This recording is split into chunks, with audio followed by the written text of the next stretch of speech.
Today we're leading into really fun, hands-on experiments the whole family can try at home. So no need for a trip to the lab or fancy equipment for these. Annika Jensen with the Douglas Space and Science Foundation says all you need are a few things you've probably already got in your storage stash. Great to see you, sister. I told you my kids are going to be so excited that we had this conversation today. Big believer in science for the kids this summer. How come? I love science. Yes, you do. I've loved it my whole life. I love doing it with my kids, and I've made my entire career into teaching science to kids and making it accessible for everybody. Accessibility is key for moms. Fun is key for kids, and you've checked both boxes today. So what's our first experiment? Our first one is we are actually going to make our own bubble solution. So bubble solution, it's not expensive. You can buy it at any dollar store, right?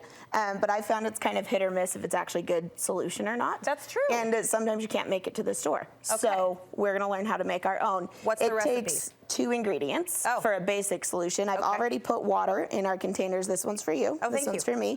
And then you just need soap. That's it. I'm using dish soap. It would probably work with hand soap, but that's where the experiment comes in. And these are the good bubbles? Well, it's up to you how you make them, but you can experiment and find the perfect solution. So today we're not measuring. You're just going to put in what you think looks like the right amount of bubbles. And I'm going to put in what I think looks like the right amount. I'm going to put a little more than you, which doesn't mean I think that's better, but it's so we have something to compare. That if you in any good experiment you have a control and you have the variables. So our variable is how much soap we've put in. And so here comes the science. The kids just think they're making bubbles, which they are, but you're explaining along the way. We're also doing chemistry. And you can explain it to your kids, or you could just have fun. I like to point out, hey, you're doing science. I'm in schools a lot, and I always start with the question, who likes science? And I'm always surprised when kids say they don't. But after talking with them a little bit, what I find out is they don't actually know what science is. And science is simply looking at, questioning, and experimenting with the natural world. There it is. So if you're asking a question, if you're trying something, you're doing science. So I like to always label that for kids. So go ahead and try it with that bubble wand. It works. Now we are going to add another little ingredient. I have some sugar here. We don't need very much sugar. There's about a cup of water in your container, so you don't need more than about half a teaspoon of sugar. We're going to add that in. And the reason for this is we're going to make the bubbles a little more dense. They're thicker. And you can try this again with whatever you have in your pantry using sugar or glycerin or corn syrup. And you can actually get your bubbles thick enough that they will bounce in your hands. The bouncing bubbles. Instead of popping. I've seen videos of those. It also makes the bubbles, see those are, you can see the tension is a little more now that you've added the sugar to it. Oh, they're bigger too. They're stretching, they're holding it. They're holding it. And speaking of stretching bubbles, we're actually going to make some bubble snakes. Today. This is the one your kids will be really excited about. I was making them this morning, and my husband walked in the kitchen. She's like, "Oh my gosh, what are you doing?" Like, there's not really an age limit on bubble science. Your 35-year-old children will love this too. Yes. Okay. Absolutely. Absolutely. Okay. So this is our goal. I made one for you to follow the steps.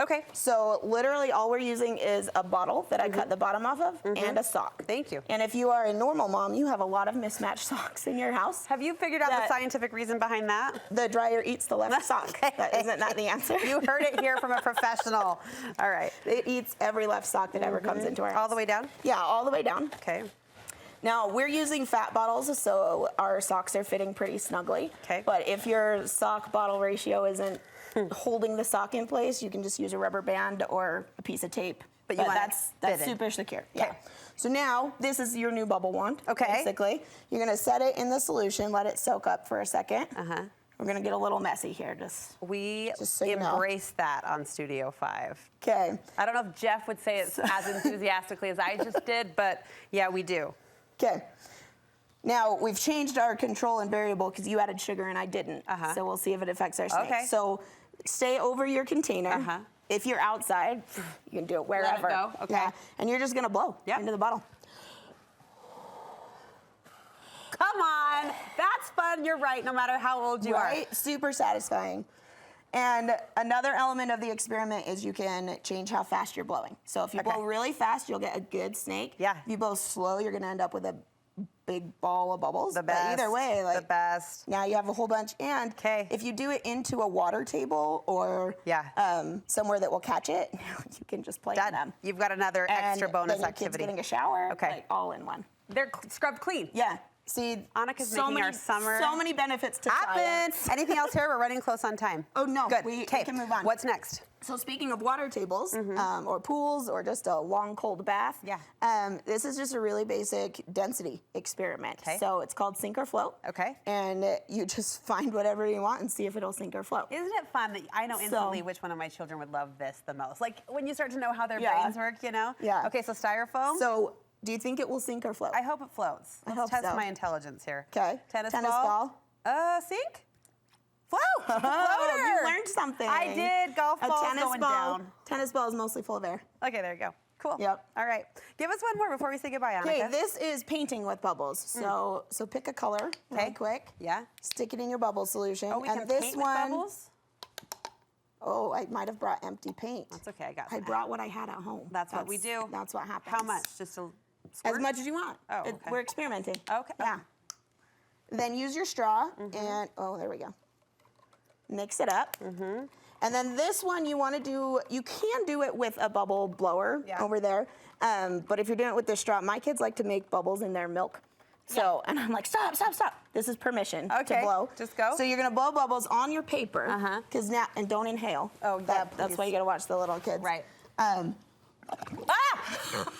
came all the way up. It's not milk. It's not milk. So blow slowly. Okay. I was really into that. I was really into that moment. And now when you get these bubbles coming out, you can take this paper. Yeah. Keep it on the paper, she said. Okay. And we're actually going to take it and set the paper to the bubbles. Yeah. And if we've done it right, you'll start to get cool colored patterns. Yeah. So you could do it with your homemade solution as well. Just put color in that. Yeah. Roll your snake, put a paper on it. Yeah. It's art, it's science, it's engineering. You've got all of them happening at the same time. I love it all. Thank you for hooking all of us up with fun science that we can do this summer, stuff we have on hand.